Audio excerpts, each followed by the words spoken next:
Friends, to replace the cabin filter, we need to disassemble the glove box.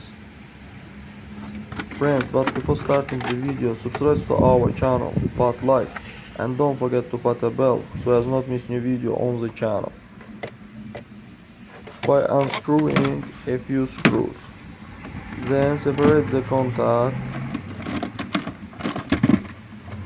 this contact, and remove the glove box to the side.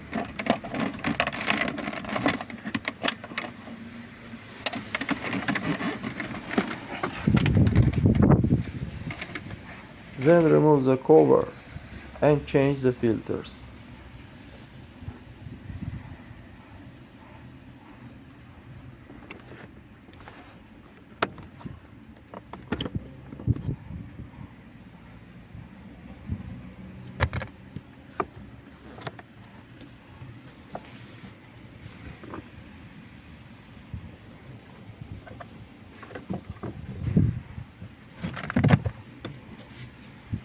That's all guys, subscribe to our channel, put like, and don't forget to put a bell so as not miss new video on the channel.